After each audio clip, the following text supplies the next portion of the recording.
الحمدللہ نحمدہ ونصلی علی رسولہ الکریم اما بعد رب اشرح لی صدری ویسر لی امری واحلل عقدۃ من لسانی یفقہوا قولی آمین۔ سجدہ سہو کے احکامات سے متعلق آج کا ہمارا 5واں درس ہے۔ پچھلے درس میں یہ بات بتائی گئی تھی کہ نماز کے کسی رکن میں سے کوئی رکن بھول چوک سے چھوٹ جانے کی بنیاد پر ہم کس طرح سے سجدہ سہو کریں گے، اس کی کیا صورت ہوگی۔ نماز میں کچھ چیزیں واجب ہوتی ہیں، کچھ چیزیں رکن ہوتی ہیں اور کچھ واجب ہوتی ہیں۔ اس کا فرق ہم نے بتایا تھا، رکن ایسا ہے کہ جس کو کرنا ہی ہوتا ہے، چاہے بھول چوک سے ہو چاہے جان بوجھ کر ہو۔ اسی طرح واجب جو ہوتا ہے اس میں تھوڑا سا فرق یہ ہے کہ واجب چیز اگر چھوٹ جاتی ہے، بھول سے چھوٹ جاتی ہے، تو ایسی صورت میں اسے دوبارہ کرنے کی ضرورت نہیں ہوتی، لیکن سجدہ سہو کرنا ہوتا ہے۔ تب ہم یہاں دیکھیں گے کہ بھول کر نماز کے کسی واجب کو چھوڑ دیا جائے تو کیا ہوگا۔ مسئلہ یہ ہے کہ اگر نمازی نے نماز کا کوئی واجب جان بوجھ کر چھوڑ دیا تو اس کی نماز باطل ہو جاتی ہے۔ جس طرح رکن جان بوجھ کے چھوڑتا ہے نماز ختم ہو جائے گی، باطل ہو جائے گی، ایسے ہی واجب چیز چھوٹ گئی، جان بوجھ کر اس نے چھوڑ دیا ہے تو نماز باطل ہو جاتی ہے۔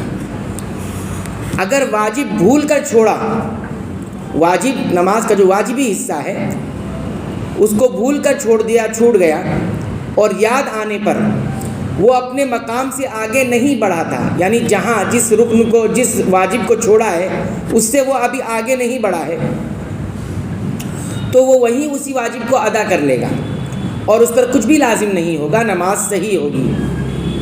بھول گیا، اچانک ذہن سے نکل گیا اور وہ کرنے ہی والا تھا لیکن ابھی آگے نہیں بڑھا، یاد آ گیا فوراً، تو ایسی صورت میں وہ فوراً اس کو ادا کر لے اور پھر اس کے بعد سجدے سے کرنے کی ضرورت نہیں ہے۔ یہ واجب کے بارے میں بتایا جا رہا ہے۔ اگر یاد آنے پر وہ اس مقام سے آگے تو بڑھ چکا تھا لیکن ابھی اگلے رکن یعنی رکوع تک نہیں پہنچا تھا، واجب چیز اس نے چھوڑ دیا اور اس کے بعد پھر جو ہے آگے بڑھا ہے، لیکن ایسا نہیں ہوا کہ اتنا آگے بڑھ گیا ہو کہ رکن میں داخل ہو گیا ہے۔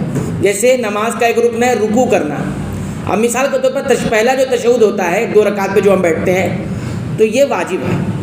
اب تشہد چھوڑ دیا اس نے، بھول گیا، اب وہ اٹھ رہا ہے، اب اٹھتے ہوئے اس مقام سے آگے تو بڑھا ہے، یعنی تشہد تو چھوڑ کے آگے بڑھ گیا ہے لیکن رکوع تک نہیں پہنچا یا قیام تک نہیں پہنچا۔ مثال کے طور پر قیام بھی ایک رکن ہے اور رکوع تک نہیں پہنچا، تو کہتے ہیں کہ وہاں تک اگر اگلے رکوع تک نہیں پہنچا تھا تو وہ واپس فوراً لوٹے گا، یاد آ گیا، اور اس واجب کو پورا کرے گا کہ نماز مکمل جیسے کرتا ہے ویسے کرے گا، سلام پھیر دے گا اور پھر سجدہ سہو کر کے دوبارہ سلام پھیرے گا۔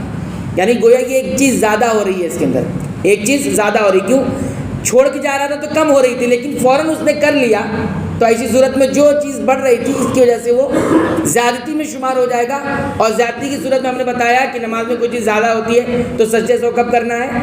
سلام پھیرنے کے بعد کرنا ہے اور پھر سلام پھیر دینا ہے۔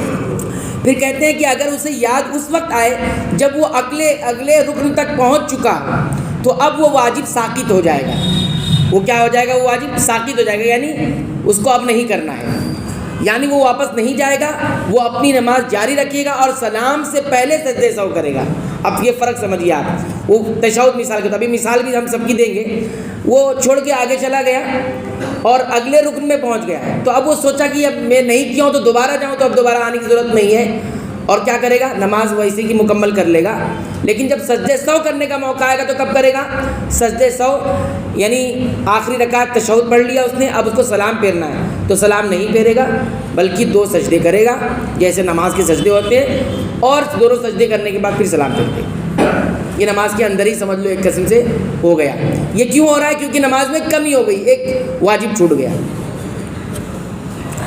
اس کے بعد دیکھیے، اب جو ہم نے پہلا مسئلہ بتایا تھا اس کی مثال دیکھیے، مثال سے اور اچھی طرح سمجھ میں آئے گا۔ ایک شخص دوسری رکعت کے دوسرے سجدے سے اٹھا اور پہلا تشہد بھول کر تیسری رکعت کے لیے کھڑا ہو رہا تھا۔ کیا ہے؟ ایک شخص دوسری رکعت کے دوسرے سجدے سے اٹھا اور پہلا تشہد بھول کر تیسری رکعت کے لیے کھڑا ہو رہا تھا۔ اگر اسے بالکل اٹھتے وقت کھڑا ہونے سے پہلے یاد آ جائے تو بیٹھ جائے گا، تشہد پڑھے گا، نماز جاری رکھے گا، اس پر کچھ لازم نہیں ہے، جیسے کہ ہم نے بتایا مثال سے۔ دوسرے مسئلے کی مثال کیا ہوگی؟ اگر اس سے اٹھ تو گیا لیکن پورا سیدھا کھڑا ہونے سے پہلے یاد آیا تو واپس بیٹھ جائے گا، تشہد پڑھے گا، نماز پوری کرے گا، سلام پھیرے گا اور پھر سجدے سہو کرے گا اور دوبارہ سلام پھیرے گا۔ ہم نے اس کی بھی مثال بتائی کہ وہ اس مقام سے آگے بڑھ چکا ہے لیکن مکمل رکن میں نہیں پہنچا ہے۔ تیسرے مسئلے کی مثال کیا ہوگی؟ دیکھیے وہ ہے، اگر وہ پورا سیدھا کھڑا ہو چکا تھا، پھر یاد آیا کہ پہلا تشہد رہ گیا تو اب وہ واپس نہیں بیٹھے گا۔ تو مان لو تشہد، پہلا جو تشہد ہوتا ہے وہ واجب ہے، اب وہ چھوڑ کے کھڑا ہو گیا، ایک دم کھڑا ہو گیا، وہ ظاہر سی بات ہے رکن میں چلا گیا۔ اب اسے یاد آیا کہ میں نے تشہد نہیں کیا ہے تو کیا کرے گا؟ اب وہ ویسے ہی نماز مکمل کرے گا، اس تشہد کو نہیں بیٹھے گا اس کے لیے۔ پھر آگے کیا کرنا ہے؟ بلکہ وہ اپنی نماز پوری کرے گا اور سلام سے پہلے 2 سجدے کرے گا، جیسے کہ ہم نے واضح کیا۔ یہ سارے مسائل کی دلیل کیا ہے؟ دلیل دیکھیے، صحیح بخاری کے اندر روایت موجود ہے، عبداللہ بن بحینہ رضی اللہ عنہ کہتے ہیں کہ نبی کریم صلی اللہ علیہ وسلم نے ظہر کی نماز میں پہلی 2 رکعتیں پڑھ کر بیٹھنے کے بجائے کھڑے ہو گئے تھے۔ ظہر کی نماز کتنی رکعت ہوتی ہے؟ 4 ہوتی ہے، 2 رکعت پر بیٹھنا ہوتا ہے۔ آپ صلی اللہ علیہ وسلم نے کیا کیا؟ پہلی 2 رکعتیں پڑھنے کے بعد بیٹھنے کے بجائے، یعنی تشہد کرنے کے بجائے آپ نے کیا کیا؟ سیدھا کھڑے ہو گئے، پہلا تشہد چھوڑ دیا۔ لوگ بھی آپ صلی اللہ علیہ وسلم کے ساتھ کھڑے ہو گئے، کیونکہ امام کے تابع ہوتا ہے مقتدی، تو وہ بھی کھڑے ہو گئے۔ جب آپ صلی اللہ علیہ وسلم نماز ختم کر کے سلام کے لیے بیٹھے، دیکھیے اب یہاں دیکھیے 2 رکعت اور پڑھ لی آپ نے، اب سلام کے لیے بیٹھ گئے آخری رکعت کے لیے، آخری رکعت میں نماز ختم کرنے کے لیے، تو آپ صلی اللہ علیہ وسلم نے سلام نہیں پڑھا، سلام سے پہلے 2 سجدے سہو کیے اور پھر سلام پھیرا۔ اس سے یہ معلوم ہوا کہ جو واجب تشہد جو چھوٹ گیا تھا آپ صلی اللہ علیہ وسلم کو دوبارہ نہیں کیا، اس کو دوبارہ نہیں کیا، اسی لیے ہم اس کو کہتے ہیں واجب ہے، اس کو دوبارہ نہیں کیا، بھول گئے تھے۔ تو آپ صلی اللہ علیہ وسلم جب سلام پھیرا تو کب پھیرا؟ یعنی سجدے تو کب کیا آپ نے؟ نماز کے اندر رہتے ہوئے کیا، سلام نہیں پھیرا تھا اور آپ نے 2 سجدے کیے اور فوراً سلام پھیر دیا۔ تو یہی دلیل ہے ان تمام مسائل کی جو ہم نے آپ کو ذکر کیا۔ تو بہرحال اتنا بات یاد رکھیں کہ نماز کا کوئی واجب اگر چھوٹ جاتا ہے، جان بوجھ کے اگر چھوڑ دیا تو نماز ختم ہو جاتی ہے، آپ کی باطل ہو جائے گی، آپ کو نئے سرے سے پڑھنا ہوگا۔ لیکن اگر واجب چھوٹتا ہے بھول سے تو ایسی صورت میں ہم نے 3 مسئلے بتائے۔ پہلا مسئلہ یہ ہے کہ اگر اسی جگہ پر ہے، یعنی بھولا لیکن فوراً یاد آ گیا اور اس جگہ سے ہٹا نہیں، تو آپ کچھ نہیں کریں گے، ویسے ہی پورا ادا کر کے جیسے نماز پڑھتے نماز پڑھ لیں گے، سجدے سہو کرنے کی ضرورت نہیں ہے۔ لیکن دوسرے مسئلے میں ہم نے یہ بتایا کہ تشہد یعنی واجب چیز چھوٹی اور اس جگہ سے آگے بڑھ گیا، آگے بڑھنے کے بعد لیکن دوسرے رکن تک نہیں پہنچا ہے، تو ایسی صورت میں وہ ادا کر لے گا لیکن سجدے سہو کرنا پڑے گا۔ اور کب کرنا پڑے گا؟ سلام پھیرنے کے بعد۔ کیوں؟ کیونکہ وہ چیز زیادہ ہو گئی ہے۔ تیسری صورت میں ہم نے بتایا کہ اس جگہ سے بھی آگے بڑھ گیا اور دوسرے رکن میں بھی پہنچ گیا، اچھے سے پہنچ گیا، تو ایسی صورت میں ہمیں کیا کرنا ہے؟ اب اس کو واپس لوٹنے کی ضرورت نہیں ہے، بلکہ جیسے ہے ویسے نماز پڑھ لیجئے۔